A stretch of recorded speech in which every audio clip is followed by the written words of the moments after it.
मनाजिले Karbala 60 हिजरी 27 रजब अपने नाना हजरत मोहम्मद मुस्तफ़ा सल्लल्लाहु अलैहि वसल्लम के रोज़े मुबारक पर आखिरी हाजिरी देने के बाद इमाम हुसैन शहर मदीना छोड़कर मक्का की जानिब चल पड़े और 4 शाबान को मक्का पहुंचे और 8 जुल्हिज्जतुल हराम को मक्का से करबला की तरफ चल पड़े। इस सफर में इमाम हुसैन रदियल्लाहु अन्हु ने तकरीबन 20 जगहों पर स्टे किया। उनमें से चंद मकामात जहां कोई वाकया पेश आया वो मकामात हम आपको दिखाएंगे। पहली डेस्टिनेशन बुस्तान इब्ने आमिर क्रॉस करने के बाद जब इमाम हुसैन रदियल्लाहु अन्हु दूसरी मंजिल सफ़ाह पर पहुंचे तो वहां आपकी मुलाकात अरबी के एक मशहूर शायर फरजदक से हुई जो बाय चांस कूफा से ही आ रहा था। आपने इससे कूफा की सिचुएशन के बारे में पूछा तो उसने कहा, ए नवासे रसूल, उनके दिल तो आपकी फेवर में है लेकिन उनकी तलवारें आपके अगेंस्ट हैं। इमाम हुसैन का तीसरा स्टे जाते इर्क नामी सुनसान और वीरान जगह पर हुआ जहां एक शख्स बशीर बिन गालिब ने इमाम हुसैन के काफले वालों को टेंट्स लगाते देखा तो वो बड़ा हैरान हुआ। फिर उसने आकर इमाम हुसैन से मुलाकात की तो दौरान गुफ्तगू इमाम हुसैन ने उसे अपने सफर का मकसद बताया और साथ अपनी शहादत की खबर भी दी। इमाम हुसैन का चौथा स्टे हाजिज था। इस मकाम पर आले रसूल ने कुछ देर आराम फरमाया और इमाम हुसैन रदियल्लाहु अन्हु ने कूफा वालों के लिए एक खत लिखा और उसे हजरत कैस के हाथों कूफा वालों को रवाना किया। 5वीं मंजिल बाजुल उयून और 6ठी मंजिल खुजैमिया को क्रॉस करके इमाम आली मकाम जब 7वीं मंजिल जरूद पर पहुंचे तो आपको जुहैर बिन अल कैस नामी शख्स मिले जो कि हजरत उस्मान गनी के करीबी लोगों में से थे और हज अदा करके आ रहे थे।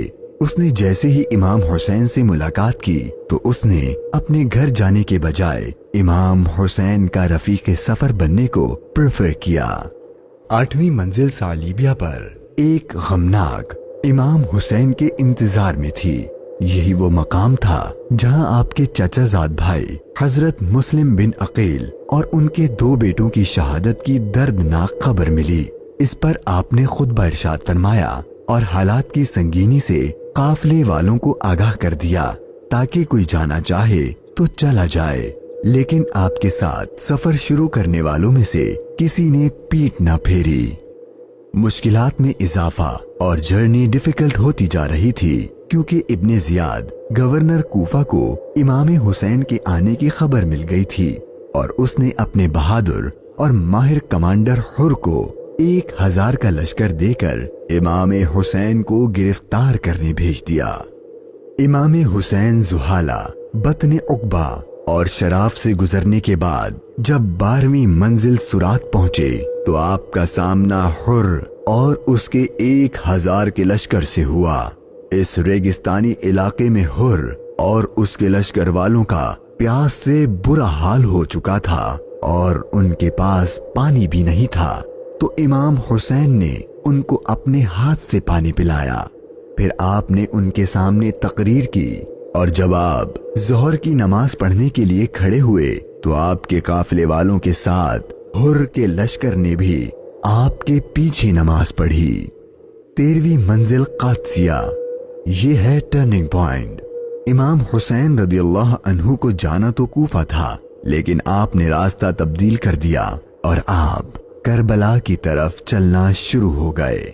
इमाम हुसैन अपनी मंजिल शहादत की तरफ सफर करते हुए मुगीसा, उज़ीबुल हिजानात, बैदा और जू हुसम के बाद जब 18वीं मंजिल कसरे बनी मुकातिल पर पहुंचे तो शाम हो चुकी थी। आपने रात यहीं गुजारी और सुबह जब इमाम हुसैन यहाँ से रवाना हुए तो आपकी जबान पर इन्ना लिल्लाही व इन्ना इलैहि राजिऊन के कलिमात जारी थे। आपके बेटे अली अकबर ने आपसे ये कलिमात पढ़ने की वजह पूछी तो आपने फरमाया कि बेटा, मैंने अभी ख्वाब देखा है और उसमें हमें शहादत की खबर दी गई है। तो आपके शहजादे ने पूछा कि ऐ बाबा जान, क्या हम हक पर नहीं हैं? तो इमाम हुसैन ने फरमाया, क्यों नहीं? तो आपके शहजादे ने बहादुरी से जवाब दिया कि फिर मौत से कोई डर नहीं।